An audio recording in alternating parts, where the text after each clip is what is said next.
کیا تم سمجھتے ہو کہ ہم جانتے نہیں؟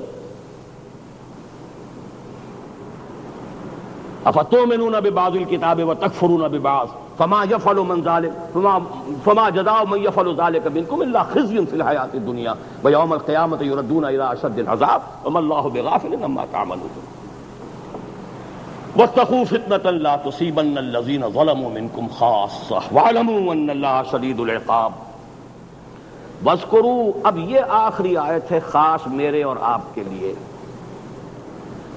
اور میرے اور آپ کے سے میں ڈیفائن کر دوں مراد کیا ہے.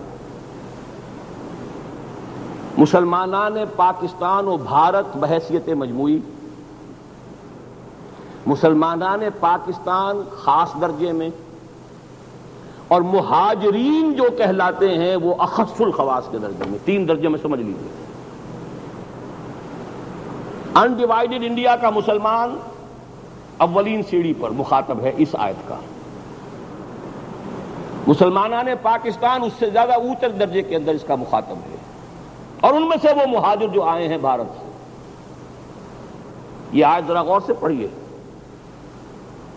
وَاذْكُرُوا إِذْ أَنْتُمْ قَلِيلٌ مُسْتَضْعَفُونَ فِي الْأَرْضِ، اور یاد کرو جب تم اقلیت میں تھے، قلیل تھے، کم تعداد تھی، اور تمہیں زمین میں ملک میں دبا لیا گیا تھا. تخافون ان یتخطفکم الناس، تمہیں اندیشہ تھا کہ لوگ تمہیں اچک لے جائیں گے. پوری تاریخ یاد کیجئے مسلم انڈیا کی 1906 سے لے کر 1947 کے 41 برس، اقلیت و اکثریت کا جھگڑا، اکثریت کا خوف، ہندو تعداد میں 3 گنا 4 گنا، ووٹ ایک اس کا ایک ہمارا، نتیجتاً حکومت اس کے ہاتھ میں رہے گی، وہ ہمارے مذہب کا دشمن، ہماری مالیات کا دشمن، ہماری تہذیب کا دشمن، ہماری زبان کا دشمن، ایکسپلائٹ کرے گا، ختم کر دے گا. ہم یا تو ماشکی بن کر رہ جائیں گے، یا پلے دار ہوں گے، یا قصائی ہوں گے. اللہ اللہ خیر صلی اللہ، اس کے سوا ہماری کوئی حیثیت نہیں رہے گی. ہماری زبان ختم ہو جائے گی، نئی بھاشا شروع ہو چکی تھی، ہمارے مذہب کے اوپر ڈاکے شروع ہو چکے تھے، شدی کی تحریک شروع ہو چکی تھی، لاکھوں مسلمان شدی ہو چکے تھے. تبھی تو مولانا الیاس رحمۃ اللہ علیہ نے پھر یہ تبلیغی جماعت کا سلسلہ شروع کیا تھا. اب یہ سارا نقشہ ذہن میں رکھیے، بھول نہ جائیے. وَاذْكُرُوا إِذْ أَنْتُمْ قَلِيلٌ مُسْتَضْعَفُونَ فِي الْأَرْضِ، یاد کرو جبکہ تم کم تعداد میں تھے اور تمہیں دبا لیا گیا تھا. یہ فیئر کمپلیکس ہے. میں نے تو اپنی پوری کتاب میں استحکام پاکستان میں تجزیہ کیا ہے، سنتھیسس آف پاکستان کا. جو زیادہ بڑا عامل ہے وہ فیئر کمپلیکس ہے کہ ایک چھوٹی قوم کو بڑی قوم سے خوف لاحق ہو گیا. اور اس خوف کی وجہ یہ بھی تھی کہ ہم نے بھی کوئی نیک سلوک تو ان کے ساتھ نہیں کیے تھے. 1000 سال تک جو ان کی مرمتیں کی تھی، آخر جو کچھ ہم نے کیا تھا وہ ہمیں بھی تو معلوم ہے. ان کے اندر ایک ویسے بھی فطری طور پر ہوتا ہے، ایک جو محکوم قوم کے اندر حاکم کے خلاف رد عمل ہوتا ہے، اور یہ کہ بہرحال ہمارے اچھے لوگ بھی تھے تو برے لوگ بھی تھے. تو یہ کیفیت ہے پوری. 1906 میں مسلم لیگ کیوں بنی، بلکہ اس سے پہلے بھی آپ 30-40 سال لگا لیجئے، کیوں وہ سر سید احمد خان میدان میں آئے اور کیوں انہوں نے علی گڑھ کی بنیاد رکھی، اور وہ سارا ایک اسکول آف تھاٹ جس نے پھر مسلم لیگ کی شکل اختیار کی ہے. وَاذْكُرُوا إِذْ أَنْتُمْ قَلِيلٌ مُسْتَضْعَفُونَ فِي الْأَرْضِ تَخَافُونَ أَنْ يَتَخَطَّفَكُمُ النَّاسُ. اب یہ سب سے زیادہ خوف کس کو تھا؟ اس خوف کا درجے بندی ہے. مسلم میجورٹی ایریا کو تو اتنا خوف نہیں ہو سکتا تھا. یہ کیا سندھیوں کو یہ خوف اتنا ہو سکتا تھا؟ کیا پٹھانوں کو کوئی خوف ہو سکتا تھا ہندو سے؟ کیا بلوچوں کو کوئی خوف ہو سکتا تھا؟ پنجاب ٹھیک ہے برابر برابر تھا تقریباً 56-44، اس لیے کچھ خوف کا پہلو ہو سکتا تھا. تو خوف تو زیادہ تھا اقلیتی صوبوں کو، تعداد میں کم. یہی وجہ ہے کہ مسلم لیگ کی تحریک اصلاً جو ہے اقلیتی صوبوں کی تحریک تھی، قیادت اقلیتی صوبوں سے ابھری ہے. مفکر پاکستان لاہور کا تھا علامہ اقبال، سیالکوٹ اور لاہور کا، لیکن یہ کہ قیادت جو ہے مسلم لیگ کی وہ تو ساری اقلیت کی تھی. لہذا یہ سارے مسلمان آنے ہند پر بھی آیت ہے، لیکن خاص طور پر مسلمانان بھارت اور پھر اس کی جو رحمت ہوئی وہ مسلمانان پاکستان پر کہ انہیں چھپر پھاڑ کر اللہ نے آزادی دے دی۔ نمبر 3 یہ کہ جو وہاں سے اب آئے ہیں، چھوڑ کر آئے ہیں، اگلا ٹکڑا صرف ان کے اوپر راستہ آتا ہے۔ فآواکم، تم وہاں سے بھاگ کر آئے، ہم نے تمہیں پناہ دی۔ مکے میں تھے کہ نہیں، کوئی کیفیت یہی؟ مدینے میں پناہ مل گئی کہ نہیں؟ وہ بھاگے نہیں تھے معاذ اللہ، وہ ہجرت تھی، ہم تو بھاگے بھی ہیں، نکالے بھی گئے ہیں، سب کچھ ہوا ہے۔ اللہ نے پناہ دی کہ نہیں دی؟ کتنے لوگ ہیں جو وہاں سے یہاں بہتر ہو گئے آ کر؟ کچھ لوگ تلپٹ بھی ہوئے ہیں، لیکن یہ کہ اکثریت کا تو معاش کا اونچا ہوا ہے سلسلہ، سٹینڈرڈ آف لیونگ جو ہے اونچا ہوا ہے، لوگوں کی جو ہے حالات بہتر ہوئے ہیں، کوئی برے تو نہیں ہوئے ہیں بحیثیت مجموعی۔ یہ تو جو کشاکش ہوتی ہے کچھ اقلیتوں میں اور کچھ قومیتوں میں شروع ہو گئی، یہ کھٹ پٹ ہے، وہ اپنی جگہ پر ہے، اس کے باوجود فیکٹ ریمینز۔ فآواکم، تمہیں پناہ دی، وَأَيَّدَكُمْ بِنَصْرِهِ، تمہاری مدد کی خاص اپنی نصرت خصوصی سے۔ سن 65 کو یاد کرو، ہندوستانی جرنیل طے کیے بیٹھے تھے کہ شام کو جیم خانہ کلب میں آ کے شراب پینی ہے، رعب ڈالا ہے، سألقی فی قلوب الذین کفروا رعب، اسی سورہ انفال کی آیت ہے۔ پتہ نہیں ہمارا گراؤ ہو رہا ہے کیا ہو رہا ہے۔ B B C television نے فال آف لاہور کی خبر دکھا دی، تصویر دکھا دی، لاہور has fallen۔ کس نے بچایا تھا؟ ایدکم بنصرہ ورزقکم من الطیبات، اور تمہیں بہترین پاکیزہ رزق عطا کیا۔ خوشحالی جو ہوئی یہاں پر جو بہتری ہوئی، ہر طرح سے اللہ کی نوازشیں آئیں، لعلکم تشکرون، تاکہ تم شکر کرو۔ لیکن ہم نے کیا کیا؟ تکفرون، لئن شکرتم لازیدنکم ولئن کفرتم ان عذابی لشدید۔ اب اس عذاب کی تیاری کیجئے۔ واتقوا فتنة لا تصیبن الذین ظلموا منکم خاصہ۔ عذاب کا ایک کوڑا سن 71 میں آ گیا، اس سے کہیں شدید کوڑا تیار ہے، جلاد کا ہاتھ اٹھا ہوا ہے۔ میں جو کچھ کہہ رہا ہوں، قلندر ہر چیز گویا دیدہ گویا، جلاد کا ہاتھ اٹھ چکا ہے۔ کبھی بنی اسرائیل کے انبیاء میں سے کسی کا قول آپ کو تورات میں ملے گا، لوگوں ہوش میں آؤ، درخت کی جڑ پر تیشہ رکھا جا چکا ہے۔ لیکن ہوش میں نہیں آئے اور نیبوکڈنیزر کا حملہ ہوا، 6 لاکھ کو اس نے قتل کیا یروشلم میں، اور 6 لاکھ کو وہ قیدی بنا کر بیبیلونیا لے گیا، اور 2 اینٹیں سلامت نہیں رہیں، ایک متنفس زندہ نہیں رہا اس شہر میں جس کی آبادی 12 لاکھ تھی۔ حضرت مسیح کی پیدائش سے 586 برس قبل 12 لاکھ کا شہر، 6 لاکھ کہتے وہیں آن دی اسپاٹ، اور بھیڑوں بکریوں کی طرح لے گیا 6 لاکھ۔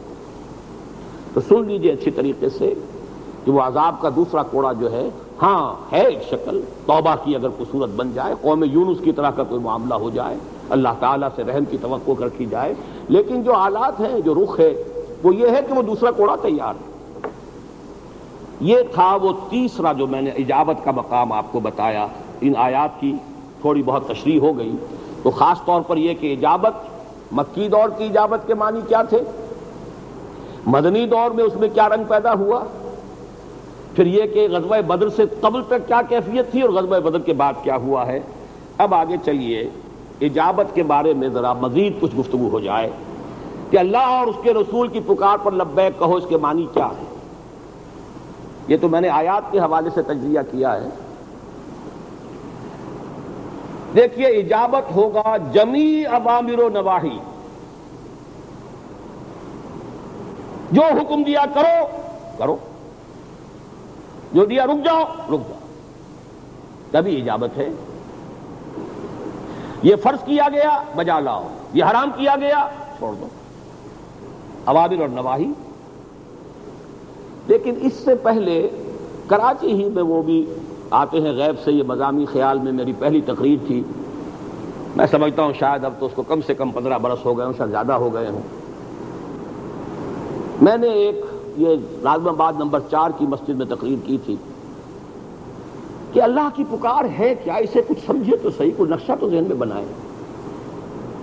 جیسے کہ ایک ہوتا ہے بلو پرنٹ، ان میں پوری عمارت کا نقشہ تو آ جاتا ہے نا، بلو پرنٹ ہے. اب اس میں رنگ آمیزی کیا ہوگی، آرکیٹیکچرل ڈیزائن کیا ہوگا، ہوتا جائے گا، اسٹرکچر کیسا بنے گا، کتنا سریا پڑے گا، لیکن عمارت تو سامنے آ جائے. میں نے ایک 6 منزلہ عمارت کی مثال دی تھی، اور اس وقت تو میں نے 3 لیول فرائض کے متعین کیے تھے. اس کے بعد اسی کے حوالے سے میں نے 4 لیول جو ہیں اللہ کی پکار کے 4 لیول معین کیے. وہ چونکہ میری کتاب بھی موجود ہے، بڑی کثرت کے ساتھ اس پر میرے تقاریر بھی ہیں، اس کا ایک باقاعدہ ڈرائنگ بنی ہوئی بھی کئی جگہوں پر ہے، کتابوں میں بھی چھپی ہوئی ہے. 3 منزلہ عمارت جس کی ایک بنیاد ہے، زیر زمین ہے، وہ نظر نہیں آ رہی. اس کے اوپر ایک پلنتھ ہے، وہ بھی بنیاد کا حصہ ہے لیکن وہ نظر آ رہا ہے.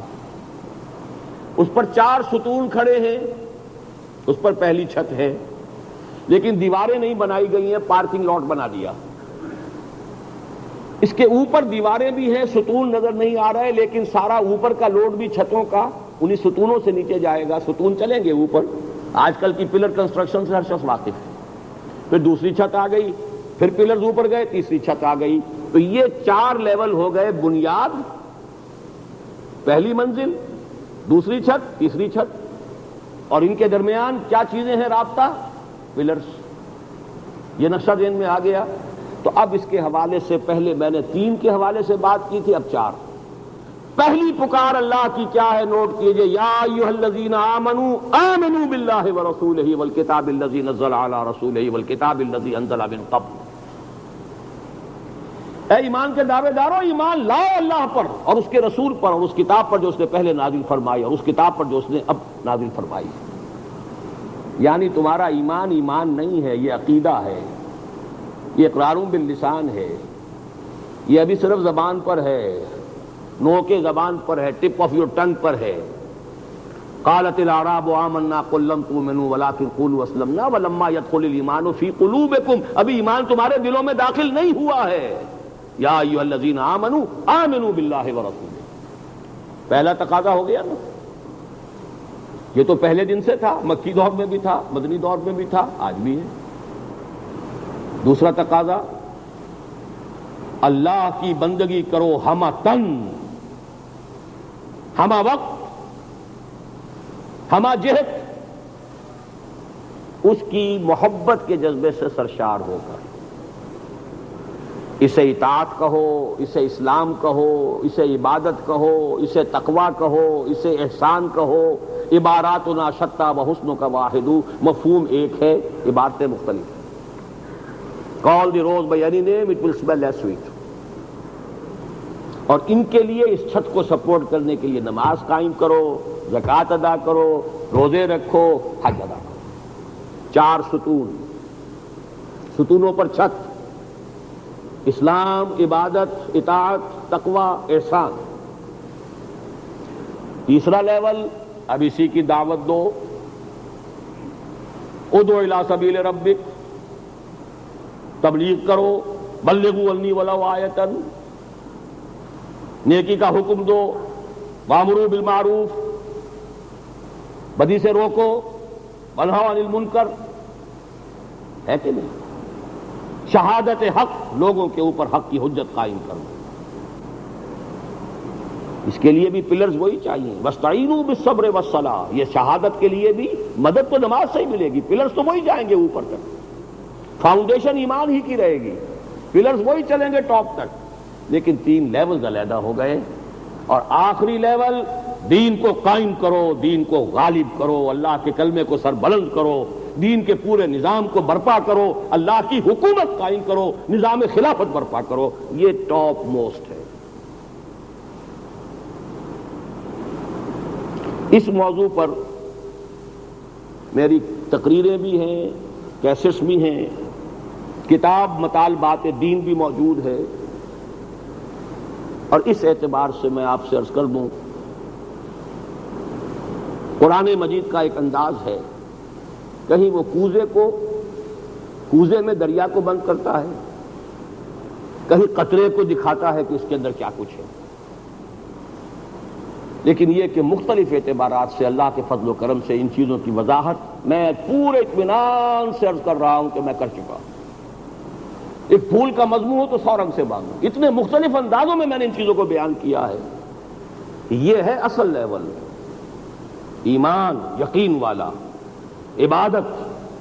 مطالبات دین نامی کتاب میں نے 3 چیزوں پر بحث کی. عبادت کسے کہتے ہیں؟ شہادت علی الناس کا مطلب کیا ہے؟ اقامت دین کی منزل کیا ہے؟ یہ ہے اللہ کی پکار، دین قائم کرو. کونوا قوامین بالقسط شہداء للہ، اللہ کے گواہ بن کر کھڑے ہو جاؤ، گواہی دو. اعبدوا ربکم، اپنے رب کی بندگی کرو. آمنو، ایمان لاؤ. 4 لیولز ہیں. لیکن آج میں اصل میں اس تو میں نے عرض کیا بار بار چیزیں یہ سامنے آ چکی ہیں. آج میں اس کے ضمن میں کچھ اور بحثیں کر رہا ہوں کہ جو شاید اس طرح میں نے پہلے کبھی نہیں کی ہے.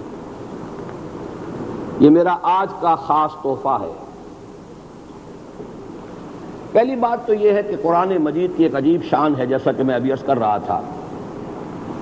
کہیں سمندر کو کوزے میں بند کرتا ہے اور کہیں قطرے میں سمندر دکھاتا ہے.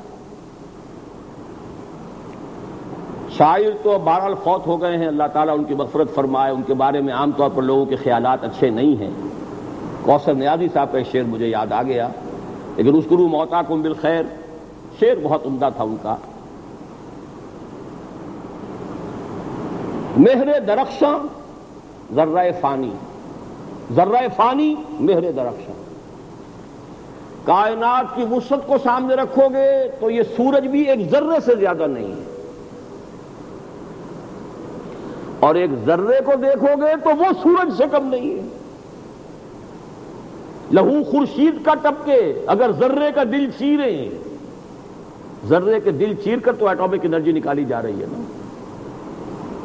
ہر ذرے میں ایک خورشید موجود ہے، ایک اس کا نیوکلیس ہے، اس کے گرد اس کے سارے ستارے چل رہے ہیں، الیکٹرانز ہیں چکر لگا رہے ہیں. تو مہر درخشاں ذرہ فانی، پورے کائنات کی وسعت کے پیش نظر سورج کی حیثیت ایک ذرے سے زیادہ نہیں. اور اگر ذرے کو دیکھو، ذرہ فانی مہر درخشاں. اسی طرح میں آپ سے عرض کر رہا ہوں، قرآن مجید کا اپنا اسلوب یہ ہے، کتاب احکمت آیاتہ ثم فصلت من لدن حکیم خبیر. یہ ایک ایسی کتاب ہے، اس کی آیات پہلے بہت گاڑھی کی گئیں، پختہ کی گئیں، مضبوط کی گئیں، پھر ان کی تفصیل کی گئی. اور یہ خاص طور پر سورۃ العصر کے بارے میں عرض کیا کرتا ہوں، آپ کو یاد ہوگا کہ پورے قرآن مجید کا لب لباب ہے. جیسے آم کی گٹھلی میں آم کا پورا درخت ہوتا ہے، ایسے ہی سورۃ العصر میں پورا قرآن ہے. اسی لیے کہا ہے امام شافعی نے، لو لم ينزل من القرآن سواها لكفت الناس لو تدبر الناس هذه السورة لوسعتهم. چنانچہ میں نے اس مرتبہ ایک تقریر کی ہے کراچی میں تقریباً 1.25 مہینہ کراچی نہیں نیو یارک میں گزار کر آیا ہوں. رمضان وہیں میں نے بسر کیا. پورے مہینے میں صرف 2 تقریریں میں نے اردو میں کی ہیں، باقی سب انگریزی کی ٹانگ توڑی ہے وہاں. لیکن یہ ہے کہ اس میں سے ایک تقریر میں سمجھتا ہوں کہ اللہ تعالیٰ کی طرف سے خصوصی کچھ انشراح کی کیفیت تھی مجھ پر اس وقت. میں نے ایک لفظ عبادت میں یہ ساری 4 منزلہ عمارت دکھا دی ہے. ایک لفظ عبادت. یہ تقریر اردو میں ہے، 2 کیسٹوں کی شکل میں ہے. میں نے ایک لا کر ابھی دیا تھا یہاں، شاید اس کی کچھ کاپیز تیار ہو جائیں. اردو کی تقریر ہے. تو ایک بات تو یہ کہ کہیں اجمال ہے، کہیں تفصیل ہے، اوامر اور نواہی میں سے. دوسری چیز یہ کہ ان اوامر اور نواہی کے 2 پہلو ہیں، ظاہری اور باطنی. چنانچہ بڑی پیاری مثال سامنے آئی ہے. سورہ انعام میں فرمایا وَلَا تَقْرَبُوا الْفَوَاحِشَ مَا ظَهَرَ مِنْهَا وَمَا بَطَنَ، بے حیائی کے کاموں کے قریب بھی مت پھٹکنا، چاہے وہ اعلانیہ ہو اور چاہے خفیہ. کیوں بخلوت بھی روندا کار دیگر بھی کنن نہیں ہونا چاہیے. ما ظہر منہا وما بطن. یہ سورہ اعراف کی انعام کی آیت 151. اور سورتوں کے درمیان جو جوڑوں کی نسبت میں بیان کیا کرتا ہوں اس کی ایک مثال یہ بھی نوٹ کر لیجئے. سورہ اعراف کی آیت نمبر 33 ہے قل انما حرم ربی الفواحش ما ظہر منہا وما بطن. اے نبی ان سے کہہ دیجئے میرے رب نے تمام فواحش کو حرام قرار دیا ہے، چاہے اعلانیہ ہو، کھلم کھلا ہو، چاہے خفیہ ہو، ہر اعتبار سے فحش بات حرام. یہ دونوں پہلو بھی سامنے رہنے چاہیے، اس لیے کہ آپ کو معلوم ہے کہ ہمارے ہاں جس کو ایک خصوصی علم کہہ دیا گیا ہے، حالانکہ وہ شریعت ہی کا ایک حصہ ہے، تصوف جس کو نام دے دیا گیا، روحانیت، وہ دین کا ہی باطنی پہلو ہے۔ اگر صرف خارجی احکام کے اوپر ہی عمل ہوتا رہے، نماز پورا انسان پڑھ رہا ہے، ہر اعتبار سے، فقہی اعتبار سے وضو درست ہے، پانی صحیح لیا ہے، رکوع اور سجود صحیح ہے اور تعدیل ارکان ہے، لیکن خشوع اور خضوع نہیں ہے، تو روح سے خالی ہے، فرض تو ادا ہو گیا۔ تو باطن بھی ہے اس کا، ہر شے کا ایک باطن ہے، ایک اس کا ظاہر ہے۔ ظاہر سے ہماری علم فقہ بحث کرتی ہے، باطن سے کچھ ہمارے صوفیاء نے بحث کی ہے، علیحدہ علیحدہ خام خواہ کر دیا گیا۔ زیارہ فتنہ اسی وجہ سے پیدا ہوا ہے، اسپیشلائزیشن کا جو دور ہے اس میں بہت سے فتنے آ گئے۔ ایک کانوں کا ڈاکٹر ہے تو واقعہ یہ کہ آنکھ کا کچھ یاد نہیں رہتا، اسے کچھ پتہ نہیں ہوتا، اور ایک آنکھ ہی میں غلطہ پیچا ہے تو کان کا اسے کچھ ہوش نہیں ہوتا۔ اسی طریقے سے وہ ظاہر بین ہو گئے، اور وہ جو ہے وہ صرف باطن پر رہے اور ایک دوسرے سے آگے لڑتے بھڑتے بھی رہے، اس سے سارے فسادات بھی پیدا ہوئے، ورنہ یہ تو ایک ہی شے ہے، ظاہر اور باطن۔ اہم تر شے جس پر آج توجہ دلانی مقصود ہے وہ یہ ہے کہ اس اوامر اور نواہی میں ایک عظیم حکمت مضمر ہے۔ وہ حکمت کیا ہے؟ اصل بمقابلہ فرع۔ ایک ہی درخت ہے، اس کی جڑ بھی ہے، تنا بھی ہے، شاخ بھی ہے، پتا بھی ہے، لیکن جڑ جڑ ہے، تنا تنا ہے، پتا پتا ہے، شاخ شاخ ہے۔ گر حفظ مراتب نہ کنی زندگی، بنیادی شے کیا ہے، ثانوی شے کیا ہے، اولین اہمیت کس کی ہے، ثانوی اہمیت کس کی ہے، جڑ کی حیثیت کس کی ہے، پتے کی کس کی ہے۔ پتوں کو چوم چاٹتے رہو اور جڑوں پہ تیشے چلتے رہے تو تم سے بڑا احمق اور کون ہوگا؟ پتے بچا رہے ہو، ارے پتے تو پھر آ جائیں گے، جڑ کٹ رہی ہے اس کی فکر کرو۔ یہ ہے سب سے زیادہ باریک نقطہ، اور مسلمان امتوں کا جب مزاج بگڑتا ہے تو سب سے بڑا فساد یہاں آتا ہے کہ پتوں کو چومتے چاٹتے رہتے ہیں، جڑوں کی کوئی خبر نہیں۔ ثانوی چیزوں پر ساری بحثیں ہیں، بڑے بڑے مارکے ہیں، لمبے لمبے چیلنج ہیں، مناظرے ہیں، اور بڑے بڑے اہم اوامر اور نواہی نظر انداز۔ جیسے کہ حضرت مسیح علیہ السلام کا قول آیا یہودیوں پر تنقید میں، تم مچھر چھانتے رہتے ہو اور سموچے اونٹ نگل جاتے ہو۔ چھوٹی چھوٹی چیزوں پر بڑی بحثیں، لیکن بڑے بڑے کبائر، سودی کاروبار، حنین مریا، عیش کر رہے ہیں سودی کاروبار سے، رفع یدین نہیں کرتا ہے، یہ ہم میں سے نہیں ہے، دفع کرو اس کو۔ یہ ٹانگیں چوڑی کر کے نہیں کھڑا ہوا ہے، نکالو مسجد سے باہر اس کو، یا یہ کہ لگائے جاؤ ٹانگ اس کے ساتھ، لگائے جاؤ، جوڑے جاؤ اس کو، نہ اس کو نماز میں خشوع آنے دو، نہ خود جو ہے کہ اپنی نماز میں دل لگاؤ، اس کے پاؤں کو دبائے جاؤ، سودی کاروبار کرتا رہے، کوئی پرواہ نہیں۔ یہ جو صورتحال بنتی ہے یہ سب سے زیادہ خطرناک مسئلہ ہے، دین کی جڑ کاٹنے والی شے۔ گر حفظ مراتب نہ کنی زندگی، دیکھو جڑ کیا ہے، تنا کیا ہے، پتا کیا ہے، کس کی کیا اہمیت ہے، اولیت کس کی ہے، ثانویت کس کی ہے، زیادہ اہم کیا ہے، کم اہم کیا ہے۔ چنانچہ میں آپ کے سامنے یہاں عجیب بات ہے، اتفاق کی بات ہے، 3 ہی جگہ سے آیات رکھ رہا ہوں۔ کوئی وجہ ہے کہ اللہ تعالیٰ نے زور دیا ہے کہ چھوٹی چھوٹی باتوں کے چکر میں نہ پڑا رہو۔ جہاں آپ تقویٰ کا حیضہ دیکھیں سمجھ لیجئے کوئی بیماری ہے اس شخص کے اندر، کوئی پیتھولوجی ہے، سم تھنگ ایب نارمل۔ قرآن 3 دفعہ کہہ رہا ہے والذین یجتنبون کبائر الاسم والفواحش، وہ لوگ جو بڑے بڑے گناہوں سے اور فحش باتوں سے اجتناب کرتے رہتے ہیں۔ اصل اہمیت اس کی ہے۔ سورۃ النجم میں فرمایا الذین یجتنبون کبائر الاسم والفواحش الا اللمم،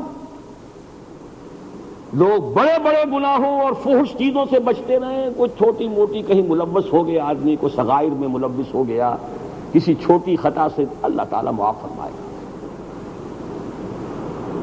سورہ نساء میں فرمایا ان تجتنبوا کبائر ما تنہون عنہ،